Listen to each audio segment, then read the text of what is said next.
I'm 69 now.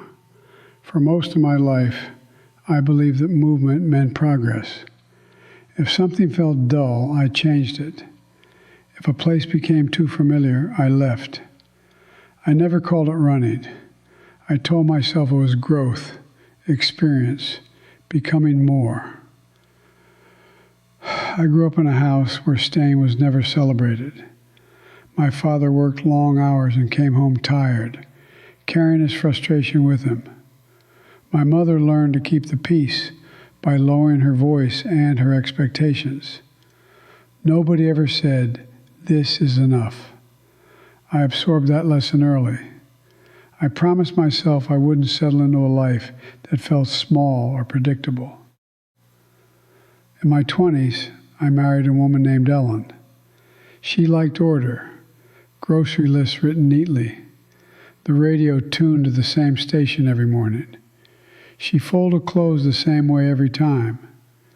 At first, I admired that steadiness. It felt safe. It felt adult. We lived simply. I repaired radios and small electronics. She worked part-time at the local library. We didn't argue much. We didn't struggle financially.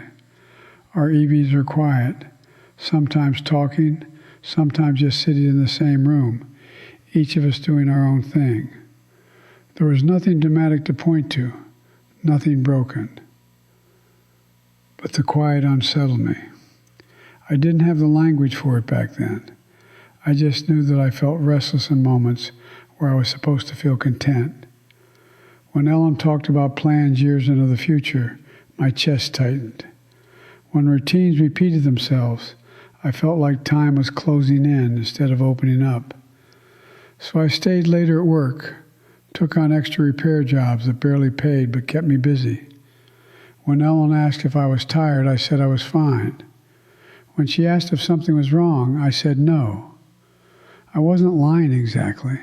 I just didn't know how to explain something that didn't have a clear reason. Eventually, I convinced myself that wanting something different meant something was missing. And if something was missing, it was my responsibility to go find it. I left without anger. I left without another woman waiting. I told Ellen I needed to see what else life had to offer. I said I felt stuck, though I couldn't explain what I was stuck in. She cried quietly. She didn't beg. She helped me pack. That kindness made it easier to walk out and harder to understand later. For a while, leaving felt like relief. New city, new apartment, new people who didn't know my habits or my silences.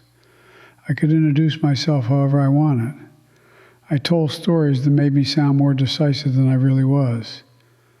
I remarried, then divorced, then repeated the pattern again in smaller ways.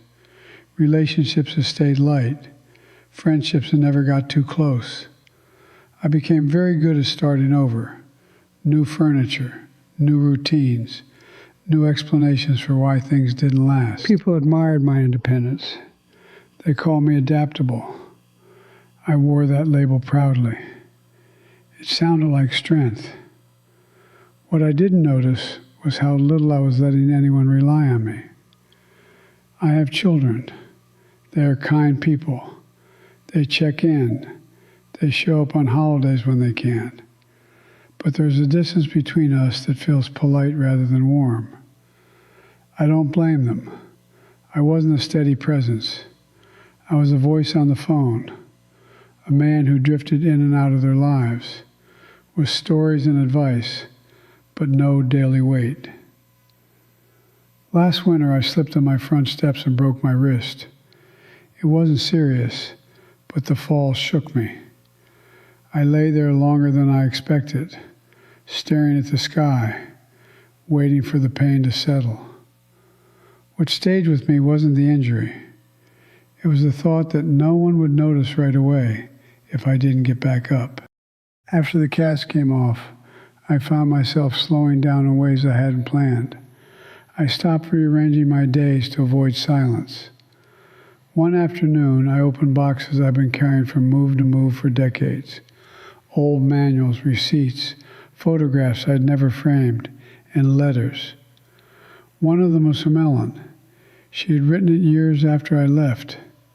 I don't remember responding. I'm not even sure I read it properly at the time. It wasn't emotional. She didn't accuse me of anything. She wrote about her work, about a neighbor she'd grown fond of, about learning to cook smaller portions for one. At the end, she said she hoped I was doing well. That was it. I sat with that letter for a long time, not because I wanted to undo the past, but because I realized something that made me uncomfortable. She had stayed. She had built a life that didn't rely on constant change to feel real. She had grown quietly, without chasing novelty. I didn't reach out immediately. Months passed. Then one day, without much thought, I sent a short message. Just a greeting. No explanation, no apology. I wasn't sure what I was looking for. She replied the next day. We met at a small park near her apartment. We didn't hug. We didn't revisit old arguments. We talked about ordinary things. Her knees, my wrists, the weather, books she'd been reading. The conversation felt easy in a way I hadn't felt in a long time. Not exciting, not dramatic, just steady. At one point, she asked if I was happy. The question caught me off guard. I spent most of my life asking myself what to change next, not whether I was content where I stood. I'm learning to stay put, I said finally. She nodded. That was enough. We met a few times since then. There are no promises, no attempts to redefine what we were. We talk about the present, about what aches, about what still surprises us, about how time feels different now. Here's what I understand at this age. Not every sense of discomfort is a signal to leave. Not every quiet period means something is wrong. Some parts of life are meant to deepen, not refresh. I spent years thinking commitment meant giving up options. I didn't realize it also meant allowing something to grow beyond its surface. Depth takes time, and time requires staying. I don't regret everything. That would be dishonest. But I do regret confusing movement with meaning. I regret assuming that restlessness was wisdom instead of fear. Now my days are slower. Sometimes they feel too empty. But when the quiet comes, I don't fight it anymore. I let it sit beside me. And for the first time, it doesn't feel like something I need to escape. It feels like something I can finally live with.